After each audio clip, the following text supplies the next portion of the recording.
Hey everyone, thanks for using Cost Seg EZ. In today's video, I'm going to walk you through the step-by-step process for using Cost Seg EZ to generate a cost segregation report for your property. Now we'll start off on the homepage, that's costsegez.com. As you can see here, there's a button to click to get a free estimate. I'll include a link in the video description to our other video that explains how to use the free estimate tool. For today's video, let's assume you're ready to get started with your actual cost segregation report. So to do that, we're going to click Get Your Cost Seg Report here at the top of the page. Now this is going to take you to the input page, and this is where you're going to have to input all the information about your property in order to generate your cost segregation study.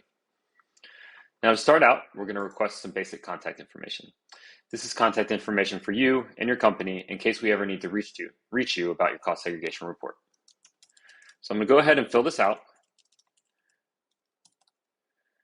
Please note that this email address here will be the email that we use to send your cost segregation report if you choose that option after it's been generated. So make sure this is a correct email address. All right, next up, we're going to input some basic details about the property.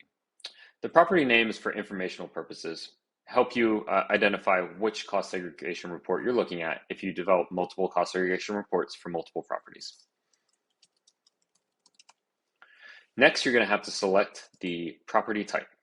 Now, currently, we're only allowing Cost Seg EZ to generate cost seg reports for multifamily residential, single-family residential, and condos, short and long term. If you need help with the cost segregation study for another property type, please reach out to us. We'll select multifamily residential 2 to 3 units. Next, we're going to go ahead and input the address of the property, the city.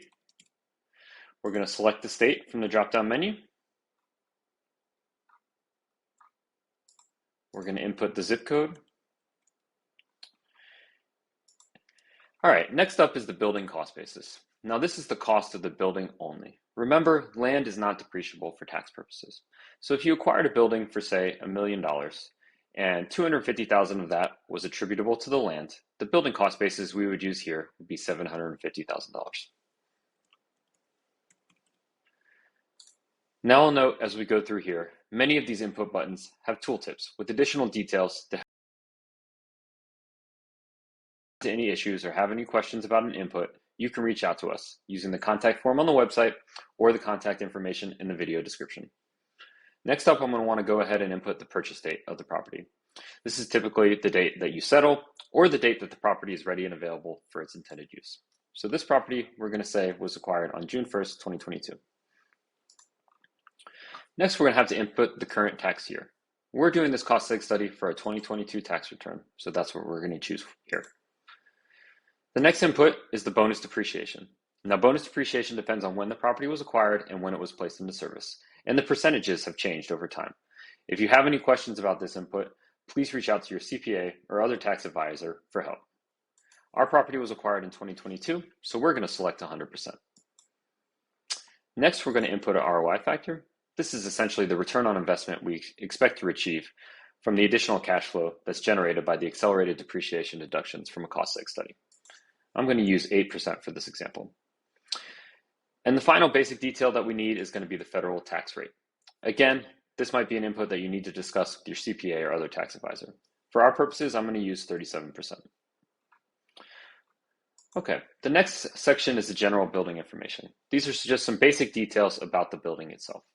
I'm going to go ahead and input the total building square footage. Now this is the square footage of the building itself, not the square footage of the land or the site. Next, we're going to provide a construction quality and a property condition. There's a little bit of additional detail here regarding each grade and each condition. I'm going to say that my property, was of good quality and the current condition is average. Next up, we're going to look at the year built. Now this is going to be either the year built or the effective age. I made another video showing how to pull this information from your property's appraisal, and I'll include that link in the video description. For our purposes, say the building was built in 2015. Next up is going to be the number of units in the property. Now, if you recall, we selected multifamily residential 2 to 3 units. So we'll need to make sure that this input matches that. If I try to select 1 unit, I should get an error message saying that I need to have at least 2 or 3 units based on the property type. Next, we're going to input the total number of bedrooms. So my property has 3 units. Each of them are a 2-bedroom unit, so I have 6 bedrooms here. And then the next building item that we need to input is the rental type. Is this property being used for short-term rentals or long-term rentals? Okay, moving on. The next section is about the floor coverings. Now here we're going to input the percentage of each type of floor covering we have present at the property. You can gather these measurements using your floor plan or building layout, or you can use a best estimate if you don't have dimension drawings or layouts for your property. For this property, I'm going to say we have 80% of the floor coverings are LVP, 10% of the floor coverings are carpet, and the remaining 10% are hard tile in the restrooms. Now you see here, if I try to go over 100%, I'll get an error. But all the inputs don't have to be filled out, and the total does not have to equal 100%. So if you're not sure about a portion of the building, you can leave it blank. We can input with 90%, that's fine. Okay, next up, some details about the finishes in the kitchen and throughout the property. So for my property, I want to select the type of kitchen cabinets that I have. I have prefabricated or store-bought. Next, I'm going to indicate the type of countertops that are present at the property. Here we have quartz. The next input is going to be the number of ceiling fans in each unit. Each of my units has 3 ceiling fans, 1 in the living room and 1 in each of the bedrooms. So I'm going to select 3 here. Next, we need to tell the tool what type of window treatments we have. We've got horizontal blinds on the windows of this property. And the last finish item is the type of closet shelving. I think we have metal shelving in our property. Next up, we need to indicate the type of kitchen and laundry appliances that we have at the property. In our units, we've got a cooking range and an oven. We've got a vent hood and a microwave. We don't have a garbage disposal, so I'll leave that blank. Each unit also has a refrigerator and a dishwasher. Our units also have in-unit washer and dryer, so I'm going to select 3 washers and 3 dryers. Okay, now that we're done with the interior, we're going to want to go ahead and input some information about the exterior improvements. Again, I've created another video that shows you how you can use Google Earth to take measurements of exterior improvements, and I'll include that link in the video description. All right, our property doesn't have a pool, so I'm going to select none. But it does have a driveway or a parking lot, and it's asphalt, so I'm going to select that here. That will produce another input for the size. Say our driveway is about 2,500 square feet. At our property, each unit has a patio, 100 square feet, so I'll have a 300 square foot patio here. Don't have any decks, but we do have landscaping, about 2,500 square feet. For this input, we're looking for the actual landscaped area. If you have any areas of your property of natural vegetation or that haven't been improved in any way, we're going to want to exclude that square footage from this measurement.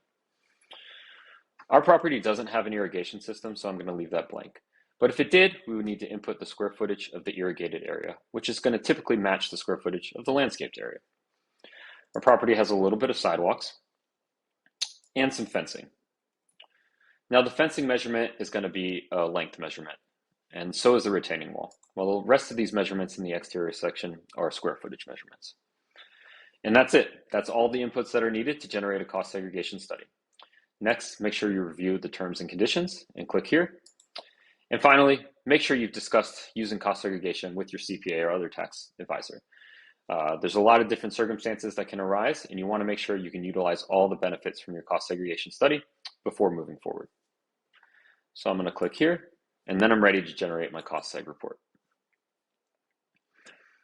This is going to redirect me to a payments page where you can input your credit card information or pay via Apple Pay.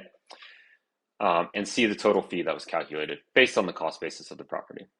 Once that's complete, it'll take you to this payment successful page where you can download your report. Now you have 2 options. You can either download the report in PDF form, or you can email it to yourself at the registered email address that you input at the beginning of the form. So we're going to just go ahead and download ours here and then open it up so you can see what a report looks like. So this is the report that we just generated with the inputs that we provided. You'll see we have the name of the property and the address here at the top. In the first section, we provide a summary of the estimated tax benefits. This first item is the additional year 1 tax depreciation or deduction that you'll receive from the accelerated depreciation from the cost seg study. This second item is the increased cash flow cash flow, or tax savings in year one. This is an estimate based on the federal tax rate that you input and the additional year one deduction that we calculated.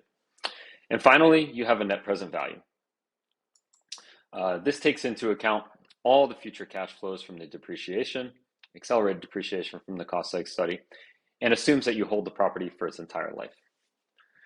In the next section is a summary of the results, and here we break down the property into three components. We have the 5-year personal property, we have the 15-year land improvement property, and then we have the 27.5-year or 39-year building property. These results are redisplayed here in the pie chart to give you a better illustration and understanding of the allocations from the cost seg study. Similar to the free report, we provide some of the certain of the user inputs in case you made a mistake or you see something that's incorrect. Okay, next up is the detail behind the report. So here in the cost segregation results detail section, you'll see all the components of the cost seg allocations that are produced above. So in this section, you'll see each item of 5-year personal property and its estimated value based on the inputs you provided. In this section, you'll see each item of 15-year land improvement property and its estimated value. Additionally, we provide the tax life, depreciation method, convention, asset class, and applicable bonus depreciation percentage for each component. These items should be everything that your CPA or other tax advisor needs to set these assets up in your tax depreciation schedule.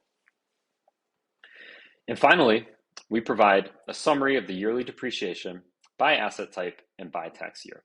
So again, this is our total 5-year personal property, and this is our total land improvement property amount.